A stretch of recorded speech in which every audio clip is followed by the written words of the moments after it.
अब मौका आया है, एक मिशन लेकर चले हमारे थापा जी और अर्जुन बन करके निकले हैं। ये तो टाइम है, इन्होंने नहीं जाना इस रोड पर, या कोई मैंने अकेले नहीं जाना, या कोई अकेले पूरा उत्तराखंड पीछे खड़े होकर जोड़ेगी। इसलिए सारे साथियों को, सारे भाइयों को, सारी बहनों को, सारी माताओं को, सारे बुजुर्गों को एक अपील है, जब भी कोई कॉल आए, जब भी कोई कॉल आती है, उस कॉल पर इकट्ठे होकर के इस स्टेशन को मुझे नहीं देना, इस सोच को और जलाना है और जगाना है। इतना ही बोल रहा हूँ। सारे साथियों को धन्यवाद। पापा जी का भी यहाँ पहुँचने पर विशेष तौर पर आपका बहुत निवेदन है, जिससे भी लोग थोड़ा आगे आ जाए। अब मैं अपने बीच में अमित थापा जी जो हमारे इस संघर्ष के मुहिम जिन्होंने चलाया है, हमारे बीच में पहुंचे हैं। अब मैं उन्हें निवेदन करूंगा कि वो अपने दो शब्द कहेंगे और उसका प्रस्थान भी होना है। थापा जी से निवेदन है, आप अपनी बात रखेंगे। नमस्कार, सभी आगे जाओ, सभी बुजुर्गों को, बड़ों को, छोटों को, सभी को नमस्कार प्रणाम करता हूँ। और बस यही कहूँगा कि यह मार्ग बहुत ज़्यादा महत्वपूर्ण है। चुप हो जा भाई जरा। और लगभग हेलो चेक,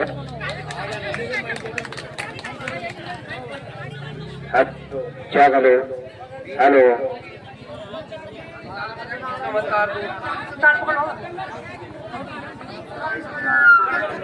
हेलो हेलो। अब मैक, मेरी मेहरबानी करें, के नाम सुनते ही मैक भी चालू हो गया। तो मैं निवेदन करूंगा अपने प्रवीण थापा जी से कि वो आए और जनसभा को संबोधित करेंगे। आपका बहुत बहुत स्वागत, अभिनंदन यहाँ लाल आने पे। थापा जी का बहुत बहुत नमस्कार, प्रणाम आप सभी माता बहनों को, छोटे बड़े बुजुर्ग भाई युवा छात्र सभी को नमस्कार प्रणाम करता हूँ। और पिछले 50 दिनों से बोल रहा हूँ तो मैं ज़्यादा नहीं बोल पाऊँगा, लेकिन यही कहूँगा, एक ही लक्ष्य एक ही नारा, एक ही लक्ष्य एक नारा, एक ही लक्ष्य एक ही नारा, एक ही लक्ष्य एक ही नारा, एक ही लक्ष्य एक ही नारा। अभी नहीं तो, अभी नहीं तो, रोड नहीं तो, रोड नहीं तो, रोड नहीं तो, रोड नहीं तो, जोर से बोलो, रोड नहीं तो, रोड नहीं तो, ताली बजा के, रोड नहीं तो, रोड नहीं तो, रोड नहीं तो, रोड नहीं तो, पीछे वालों, रोड नहीं तो, रोड नहीं तो, रोड नहीं तो,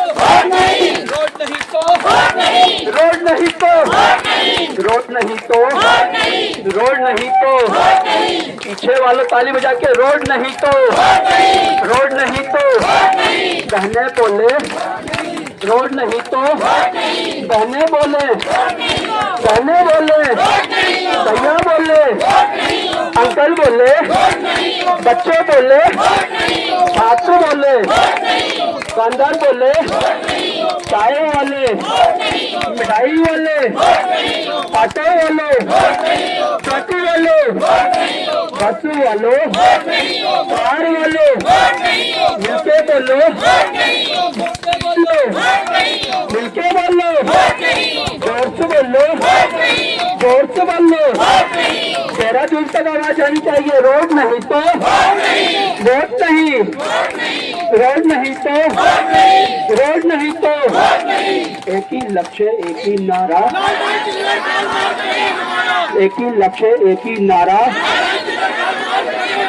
कोटद्वार बोले, कोटद्वार बोले, लालढांग बोले, लालढांग बोले, लालढांग बोले, कोटद्वार बोले, बहने बोले, आंटी बोले, पोखरियाल जी बोले, बीस जी बोले, रावत जी बोले, बीस जी बोले, नेगी जी भी बोले, नेगी जी भी बोले, गुप्ता जी बोले, मिलके बोलो, मिलके बोलो, जोर से बोलो, पीछे बोलो, आगे वालों, अभी नहीं तो, अभी नहीं तो, अभी नहीं तो लेके रहेंगे, लेके रहेंगे, लेके रहेंगे, लेके रहेंगे, लेके रहेंगे।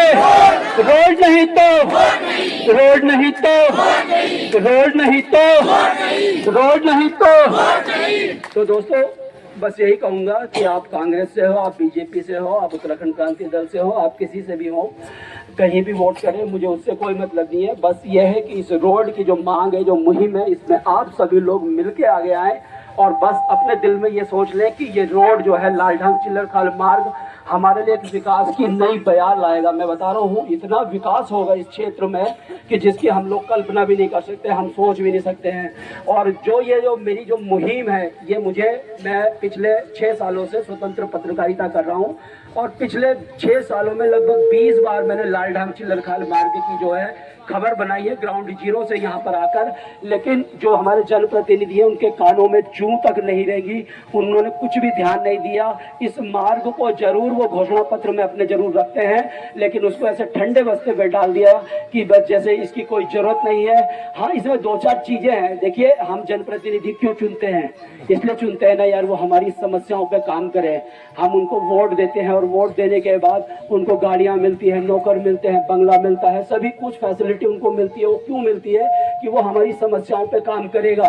और जनप्रतिनिधि वही होता है, देखिए, विपरीत जो अनुकूल परिस्थितियां, जब परिस्थितियां अनुकूल होती है तो कोई भी व्यक्ति काम कर सकता है। जब परिस्थितियां विपरीत होती है ना, तब पता चलता है कि यार ये जनप्रतिनिधि हमारा कितना अच्छा है, कितना बढ़िया काम कर रहा है। तो जहां तक लालढांग चिल्लर खाल मार्ग की मांग है, 2-4 चीजें इसमें हैं। देखिए, एनजीटी का मसला है, इसमें वन विभाग का मसला है। पहली चीज है कि यार इतने जो हमारी जो विधायक है और आपकी भी विधायक है, 4.5 साल लगभग उनको हो गया है। आप अगर कोर्ट में कोई मसला है, अगर मुझे कोर्ट द्वार की कोर्ट कोई सजा देती है तो क्या मैं उसको आगे अपील नहीं करूंगा उसकी? या मैं बोलूंगा ठीक है भाई, कोर्ट ने मुझे सजा दे दी है, अब ये कोर्ट का मामला है भाई, हम कुछ नहीं कर सकते हैं। ऐसा नहीं है, मैं आगे जाऊंगा, हाई कोर्ट जाऊंगा, दूसरी जगह जाऊंगा।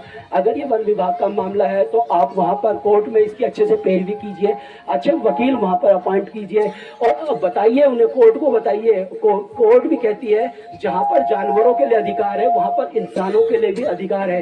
पिछले 7 लाख हमारी जो जनता है, हमारे कोर्ट द्वार और जो 3 विधानसभा हो रहे हैं, और अगर इसको भी मिला ले तो 10 लाख की जो आबादी है इस रोड के कारण प्रभावित हो रही है। कोर्ट को आप बताइए कि सर, अगर यहाँ पर जानवरों के लिए प्रॉब्लम है तो हम इंसान लोग कहाँ जाएं? बताइए। हमें अगर देहरादून हमारे बच्चों को पढ़ने जाना है तो वो कैसे जाएं? हरिद्वार सांस्कृतिक एक शहर है, हमें कुछ काम करने जाना है तो कैसे हम हरिद्वार जाएं? एम्स ऋषिकेश हम कैसे जाएं? ये सब चीजें हमें कोर्ट को बतानी पड़ेगी। कोर्ट ऐसा नहीं है कि कोर्ट हमारी बात नहीं मानेगा, कोर्ट भी तो देखेगा यार वाकई जहाँ जानवर है वहाँ पर इंसानों के लिए भी है। 7 से 10 लाख लोग प्रभावित हो रहे हैं, लेकिन इसको कौन आगे करेगा? हमारा जनप्रतिनिधि करेंगे ना। वो अगर उनके अंदर एक इच्छा शक्ति होगी, उनके अंदर काम करने का जज्बा होगा, वो सोचेंगे कि यार मुझे अपने क्षेत्र के लिए काम करना है, मेरी जनता ने मुझे वोट किया है और मुझे वो काम करके दिखाना है। अगर ये काम होता है तो क्या उनका नाम इतिहास में अमर नहीं होगा? इतिहास में उनका नाम लिखा जाएगा। आज मैं सिर्फ एक मांग उठा रहा हूँ, मुझे इतना सम्मान मिल रहा है, अगर आप ये मार्ग बना दोगे तो यार कितना सम्मान आपको तो मिलेगा, आपका नाम इतिहास में। तो ये सब चीजें आपको करनी चाहिए। आपको हमने जनप्रतिनिधि इसलिए बनाया था, कोर्ट में आप अच्छा प्रस्तुत नहीं करे। दूसरी बात, कोर्ट की बात के अलावा मैं बताऊं, केंद्र पे भी कुछ शक्तियां होती हैं जिसका वो शक्तियों का इस्तेमाल करके इस मार्ग को वो बना सकती है केंद्र। उसके लिए आपको अपना एक प्रतिनिधि मंडल केंद्र में, चाहे आपको नरेंद्र मोदी जी से मिलना हो, अमित शाह से मिलना हो, गृह मंत्री से मिलना हो, नितिन गडकरी जी से मिलना हो, वन मंत्री से मिलना हो, आप इन सब से एक प्रतिनिधि मंडल जाकर उनसे मिले। सर देखिए, हमारे विधानसभा में ये प्रॉब्लम है, लालढांग वाली विधानसभा में ये प्रॉब्लम है और वहाँ पर जो है जनता पीड़ित है, 10 लाख लोग हैं। तो केंद्र के पास कुछ पावर होती है, उस पावर का इस्तेमाल करके वो रोड बना सकती है, बशर्ते उस पर काम करना चाहिए आपको। उस प्रकार से आपको काम करना चाहिए था, आपने वो काम नहीं किया है। किसको एक ठंडे बस्ते पर डाल दिया। जब घोषणा पत्र, आप नए चुनाव होते हैं फिर बोलते हैं कि लालढांग चिल्लर खाल हमारे जो है उसमें है, फ्यूचर में हमारे है, हम काम करेंगे, और फिर एज इट इज आप रहते हैं। लेकिन इस बार ऐसा नहीं होगा और और मैं आपको बता दूं जो ये पूरी मुहिम जो छेड़ी मैंने, मुझे जब आपने देखा हुआ नजीबाबाद वाला मार्ग भी हमारा बंद हो गया था, पूरे दिन मैंने रिपोर्टिंग करी और देखा मैंने वहाँ पर नजीबाबाद वाले रोड पे 5 घंटे 7 घंटे लोग गाड़ियों में पैक हो गए, 4 व्हीलर में, 2 व्हीलर में और बसों में लोग वहाँ थे, पेशेंट थे, महिलाएं थी, बच्चे थे, सभी थे। 5-7 घंटे में तो पानी भी नहीं मिलता। तो मैंने कहा यार ये कोटद्वार का क्या हाल हो गया, कोटद्वार तो हमारा एक टापू बन के रह गया है, क्या हाल है कोटद्वार का। एक बिल्कुल इन्होंने ऐसा बना दिया, चारों तरफ से हम घिर गए हैं, कुछ नहीं है। तो मुझे रात को मैंने सोचा यार मुझे इस पे काम करना चाहिए।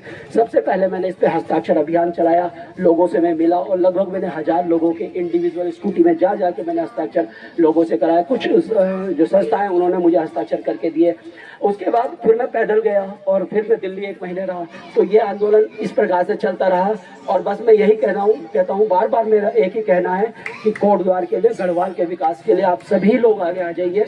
और ये जो अलग है, ये जो आग, जो ज्योति है, ये जो जली है, इसको बिल्कुल भी मैं आप सभी से कहूँगा, हाथ जोड़कर प्रार्थना करूँगा कि इसको बुझने मत देना, बिल्कुल इसको जलने देना, क्योंकि अभी नहीं तो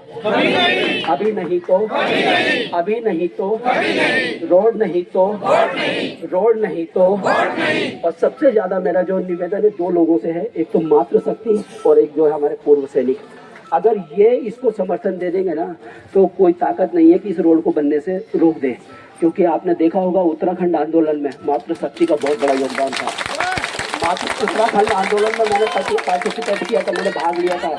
और जिस दिन रामपुर तिराहा कांड हुआ था उस दिन भी मैं दिल्ली गया था और यही सोचकर हमने भाग लिया था कि यार हमारा उत्तराखंड बनेगा, हमारे अपने लोग होंगे, हमारे अपने नेता होंगे, हमारे लिए सोचेंगे, हमारी समस्याओं को हमारे लोग अब अच्छी तरह से जानते होंगे, समझते होंगे। लेकिन उन्होंने उस प्रकार से काम नहीं किया। आप देखें उत्तराखंड किस प्रकार से, क्या उत्तराखंड में न रोजगार है, न शिक्षा, न कुछ स्वास्थ्य, सभी के बुरे हाल है। तो यार इनके कान जो है हमें उमेटने हैं और ऐसे साथ इससे पहले कभी कान उमेटे नहीं गए, तो इनको जरा थोड़ा सा ज़्यादा वो था।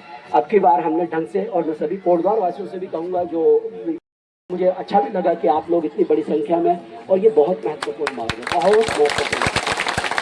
और सभी से कहूँगा मातृशक्ति से, बहनों से, भाइयों से, महिलाओं से, आंटी से, अंकल से और पूर्व सैनिकों से मिल के इस लड़ाई को लड़ो। अगर आप आगे आ गए ना तो फिर ये मार्ग बनने से कोई नहीं रोक सकता। धन्यवाद। जय हिंद, जय भारत, जय उत्तराखंड।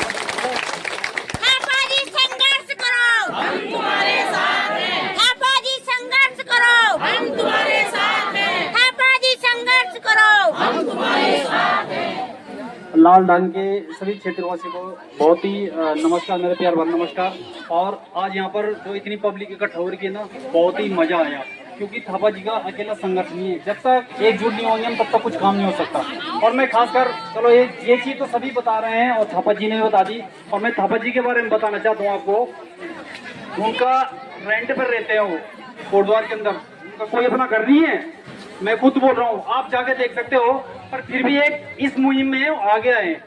किसी के अंदर दम है, अगर पैदल जा सकता कोई दिल्ली के अंदर, किसी के अंदर है दम तो बता सकता हूँ। मैं भी नहीं जा सकता, मैं अपने लिए भी बोल रहा हूँ, किसी के अंदर दम नहीं है। उन्होंने बद्रीनाथ भी पैदल यात्रा की और प्रयागराज भी गए हो पैदल।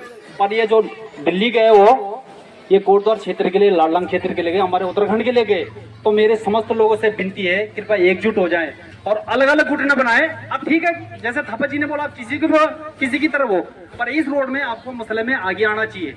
हाँ, थापा जी के बारे में बता रहा था मैं, तो उनका जो वाइफ है उनके एडवोकेट हैं और रेंट के मकान पर रहते हैं। वो रेंट के मकान पे भी रहने से इतने बड़े आंदोलन, इतना बड़ी मुहिम उठाई उन्होंने और 11 दिन पैदल यात्रा करे और 1.5-2 महीना वहां पर दिल्ली के अंदर रहे। कोई नहीं रह सकता इसके अंदर, किसी के अंदर दम नहीं है, मेरे अंदर भी नहीं है दम, किसी के अंदर नहीं रह सकता। पर उन्होंने करके दिखाया है और उनके अंदर एक जागरूकता है कि भाई मैंने कोटद्वार के लिए कुछ करना है। तो मैं ज्यादा कुछ नहीं कह के कि भाई आप लोग सब एकजुट हो जाएं और जैसे आज हैं आप सब ऐसे ही रहें। तो बहुत बहुत धन्यवाद आप क्षेत्र के लोगों के लिए, जो आप लोग एकजुट हुए और अपने थोड़ा सा कीमती समय निकाला। बहुत बहुत धन्यवाद। और एक चीज और बोलना चाहता हूँ, जो भी आप वीडियो देखते हैं इसको शेयर जरूर करें ताकि जन जन तक आवाज पहुंचे और सरकार तक भी आवाज पहुंचे। तो बहुत बहुत धन्यवाद, नमस्कार। बहुत बढ़िया, बहुत बढ़िया। आप केंद्र के नेताओं से मिलती है, आज अमित शाह जी से मिलती, नरेंद्र मोदी जी से मिलती, आप राजनाथ सिंह जी से मिलती, आप गडकरी जी से जो राष्ट्रीय राजमार्ग मंत्री उनसे मिलती। उन्होंने तो 2017 में कहा भी था कि आप हरक सिंह रावत जी को जिता दीजिए, मैं ये रोड बना दूंगा। तो आपने उनको भी वादा याद दिलाना था। और केंद्र पे भी कुछ पावर्स होती हैं जिसके अकॉर्डिंग वो इस 8 किलोमीटर का ये बहुत बड़ा पेच नहीं है, लेकिन इससे पूरा विकास रुका हुआ है। हमारे बच्चे कहीं जा नहीं पा रहे हैं, लालढांग वाले इधर नहीं आ रहे हैं। लालढांग वाले कहते हैं कि हमारा और गढ़वाल का रोटी बेटी का संबंध है, देखिए एक है ना, यहाँ पर हो गए कुछ वहाँ पर हो गए, इस प्रकार से आपने बिल्कुल अलग थलग कर दिया आपने लोगों को। ये क्या है, आपको काम करना चाहिए था, आपने काम नहीं किया है। और अभी भी आपके पास समय है, अभी भी 1 साल है, अगर 1.5 साल है उसमें से कुछ महीने आपके आचार संहिता में लगेंगे। अभी भी आज भी आप इस पे लग जाइए और बिल्कुल आप सीरियसली लग जाइए। और अब की बार जब तक ठोस वो नहीं आएगा, ये मैं जो आपके जो चल रहे हैं कि हम इस पे ये कर रहे हैं वो कर रहे हैं, इससे काम नहीं चलेगा जब हमें लगेगा कि ठोस, वरना इस आंदोलन को लगातार आगे बढ़ाते रहेंगे। जैसे अभी लालढांग की जनता आपने देख लिया, लालढांग की जनता पूरी एकजुट हो रखी है, कोटद्वार की जनता भी आधी जनता है। क्या अब समय आ गया है पूरी कोटद्वार और लालढांग को एकजुट होने का? देखिए उत्तराखंड बने हुए 25 वर्ष हो गए, 25 साल हो गए, तो मुझे लग रहा है कि इस बार कुछ 25 साल तो कुछ ना कुछ जनता त्रस्त हो गई है। जनता ने यही सोचा था यार उत्तराखंड बना है, हमारे अपने लोग होंगे, हमारे अपने नेता होंगे, हमारी समस्याओं को अच्छी तरह से जानते समझते होंगे, काम करेंगे। लेकिन ऐसा नहीं हुआ। उत्तराखंड में कुछ नहीं है, रोजगार नहीं है, दिल रोता है। मैं सोचता हूँ, और ये मेरा सिर्फ जो है एक, जब मैंने नजीबाबाद वाला जो मार्ग जब बंद हुआ था ना, मैंने दिन भर खबरें, मैंने कहा यार कोटद्वार तो हमारा एक टापू बन के रह गया है, क्या है कोटद्वार। तो मैंने सोचा यार कुछ करता हूँ। और उसके बाद लोग, शायद मैंने उस चीज़ पे हाथ रखा कि जो लोग बहुत दिनों से, बहुत सालों से चाह रहे थे कि यार ये मार्ग बनना चाहिए, है ना, और इसको ठंडे बस्ते पे, तो अब तो ठंडे बस्ते पे नहीं है। लोग कह रहे हैं कि रोड नहीं तो वोट नहीं, रोड नहीं तो वोट नहीं, रोड नहीं तो वोट नहीं, रोड नहीं तो वोट नहीं, रोड नहीं तो वोट नहीं, रोड नहीं तो वोट नहीं, रोड नहीं तो वोट नहीं। अच्छा एक बार और मैं कहना चाहता हूँ, आप किसी को भी वोट करें, मुझे कोई चुनाव नहीं लड़ना है, मुझे कुछ नहीं करना है ना, किसी को भी वोट करें, मुझे उससे मतलब नहीं है। लेकिन अगर आप चाहते हैं कि कोटद्वार गढ़वाल का विकास हो, लालढांग का विकास हो, तो आप एक होके आ जाइए, बिल्कुल आ जाइए आप। उसके बाद जब वोटिंग होगी, जिसको देना है, जिसको होता है वो कर कीजिए, लेकिन इसके लिए सभी एक होकर आ जाइए। विकास रुका हुआ है यार, इतना विकास होगा ना, मैं कह रहा हूँ कि मैं इसका आप अंदाज़ा नहीं लगा सकते। अभी जो आप देख रहे हैं गुमखाल सतपुली का चौड़ीकरण हो रहा है, ये वाला मार्ग बन जाएगा ना, हरिद्वार देहरादून से अगर 2% भी केदारनाथ और बद्रीनाथ श्रद्धालु जाएगा ना, 2-5% भी, तो पूरा जो है क्षेत्र की जो है नक्शा ही बदल जाएगा। दूसरी बात, सिडकुल आज बीमार पड़ा हुआ है। सिडकुल के जो फैक्ट्री के जो ओनर्स हैं वो मुझसे मिले, उन्होंने कहा कि आगे वो चमक जाएगा, लोगों को रोजगार मिलेगा। आपने वो देखा, नहर वाला रोड आपने देखा है, नहर देखा है, 5-7-10 साल पहले वहाँ पर लूट देते थे, बिल्कुल सुनसान था, आज वहाँ पर रेस्टोरेंट है, कुछ है, हमारे लोगों को रोजगार मिलेगा। लालढांग देखिए क्या हालत है, ये क्यों नहीं आप ये सोचते यार, क्यों पता नहीं। और जो उनके अगल बगल जितने भी दोस्त उन्हीं का है ना, जो अगल बगल जो है पीछे, है ना, वो पता नहीं क्या कौन सी पट्टी पढ़ाते, रोड बनाइए, आप ये कहिए। 12वीं के बाद अपने पास कॉलेज नहीं है, कॉलेज आएंगे यहाँ पर, प्राइवेट आएगा, है ना। लालढांग के बच्चे कोटद्वार जाएंगे पढ़ने, देहरादून हरिद्वार आएंगे बच्चे पढ़ने। अब जैसे जनता धीरे धीरे जाग रही है, तो जो हमारे प्रतिनिधि क्या है वो भी लगता है कि 27 से पहले कुछ नहीं कुछ होगा, पक्का होगा। इस बार ऐसा नहीं है, छोड़ेंगे नहीं हम भी 2027 तक। अभी नहीं तो कभी नहीं, अभी नहीं तो कभी नहीं, अभी नहीं तो कभी नहीं, रोड नहीं तो वोट नहीं, रोड नहीं तो वोट नहीं। जय हिंद, जय भारत, जय उत्तराखंड। धन्यवाद।